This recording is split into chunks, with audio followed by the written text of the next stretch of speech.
Assalamualaikum warahmatullahi wabarakatuh. Ketemu lagi dengan Pak Cai.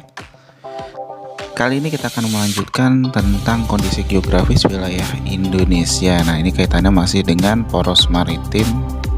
Tapi sebelum kita lanjut, tekan dulu tombol subscribe-nya bagi yang belum subscribe dan tekan lonceng notifikasinya supaya tidak ketinggalan update terbaru dari channel ini.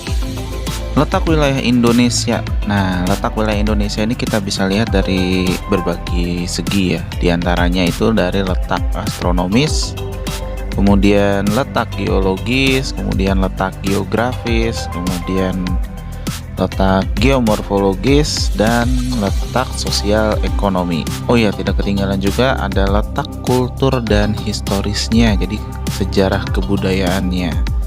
Letak astronomis Indonesia itu dilihat berdasarkan garis bujur atau garis meridian dan garis lintang. Maka Indonesia itu terletak di antara garis 6 derajat lintang utara sampai dengan 11 derajat lintang selatan dan 95 derajat bujur timur sampai dengan 141 derajat bujur timur. Akibat dari posisi Indonesia tersebut, maka Indonesia itu beriklim tropis. Nah, ciri-cirinya itu yang pertama, temperaturnya tinggi sekitar 26 derajat sampai dengan 28 derajat Celcius. Kemudian rata-rata curah hujannya juga tinggi, mencapai 2000 mm per tahun. Kemudian juga sering terjadi hujan zenital, dan pelapukan batuan-batuan itu juga lebih cepat karena curah hujan yang tinggi dan suhu yang cukup tinggi juga. Dan yang terakhir, terdapat berbagai vegetasi tumbuhan dan jenis hewan. Nah, itu variasinya banyak sekali ya. Nanti kita akan bahas di materi biosfer. Karena letak Indonesia di antara 95 derajat bujur timur sampai dengan 141 derajat bujur timur, maka pembagian waktu di Indonesia pun itu dibagi menjadi 3, yaitu WIB waktu Indonesia Barat, WITA waktu Indonesia Tengah, dan WIT atau waktu Indonesia Timur. Selanjutnya ada letak geografis. Nah, letak geografis itu merupakan letak suatu negara berdasarkan kenyataannya di permukaan bumi. Letak tersebut di permukaan bumi berdasarkan penglihatan dari posisi daerah lain atau negara lain. Wilayah Indonesia itu sendiri terletak di antara Samudra Hindia dan Samudra Pasifik, dan di antara benua Asia dan benua Australia, serta di antara dua rangkaian pegunungan dunia yaitu sirkum Mediteran dan sirkum Pasifik. Tidak hanya letak astronomi saja yang mengakibatkan Indonesia mengalami berbagai perbedaan di antara negara-negara lainnya di belahan bumi lainnya, yaitu akibat letak geografi terhadap wilayah Indonesia setidaknya beriklim tropis dan mempunyai 2 musim, yaitu musim kemarau dan musim hujan. Kemudian memiliki beraneka ragam flora dan fauna. Flora dan fauna Indonesia sendiri bagian barat berciri khas Asia dan yang di timur itu berciri khas Australia. Kemudian juga dipengaruhi oleh angin muson timur yang berasal dari benua Australia dan angin muson barat yang berasal dari benua Asia yang berhembus bergantian sepanjang tahun.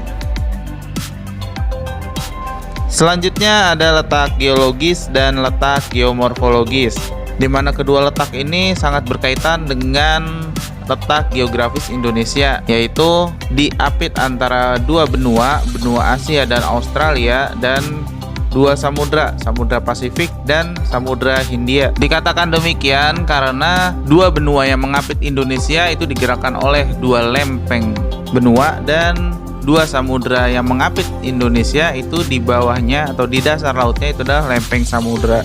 Jadi letak geologis itu adalah satu letak daerah yang dilihat berdasarkan susunan atau struktur batuan pada tubuh bumi. Secara geologi, letak Indonesia dapat dilihat berdasarkan beberapa hal. Yang pertama, Indonesia merupakan tempat pertemuan dari 3 buah lempeng yang merupakan pergeseran dari 2 benua besar dunia pada zaman dahulu, yaitu benua Laurasia dan benua Gondwana. Yang kedua, tempat pertemuan 2 jalur pegunungan dunia di Laut Banda, yaitu Sirkum Pasifik dan Sirkum Mediterania. Dan yang ketiga, terletak di 3 daerah, yaitu daerah Sunda Plet, daerah Sahul Plate, dan daerah Laut Pertengahan Australia. Akibat dari letak geologis ini, dikarenakan posisi Indonesia secara geologis sangat strategis, maka yang pertama, di Indonesia itu banyak terdapat gunung berapi, sehingga tanah Indonesia secara langsung atau secara tidak langsung itu menjadi subur. Kemudian sering juga terjadi gempa bumi baik tektonik maupun vulkanik, sehingga kaya akan barang tambang atau deposit seperti emas, perak, besi, nikel, dan lain-lain. Dan kemudian sering muncul gunung api vulkanik di tengah laut. Yang selanjutnya adalah letak geomorfologis, yaitu letak suatu daerah berdasarkan keadaan bentuk muka bumi atau sering disebut sebagai relief.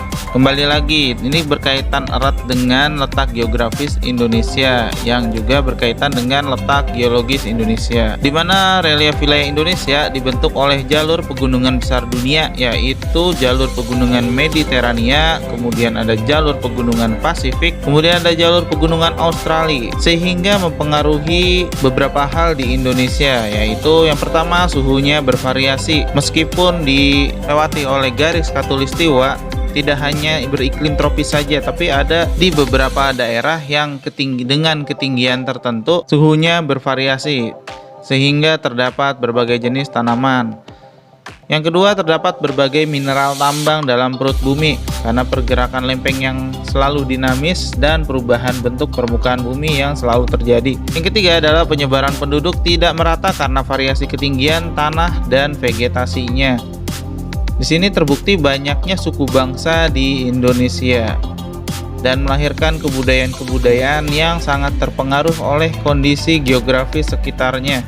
Yang keempat, pembangunan sarana fisik harus memperhatikan kondisi geomorfologi wilayah. Dengan kata lain, pembangunan infrastruktur itu harus melalui penelitian yang menyeluruh berdasarkan kondisi geomorfologi wilayah yang akan dieksekusi.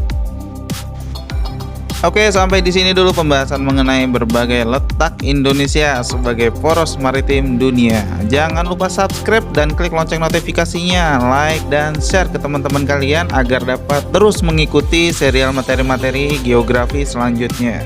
Akhirul kalam, wassalamualaikum warahmatullahi wabarakatuh.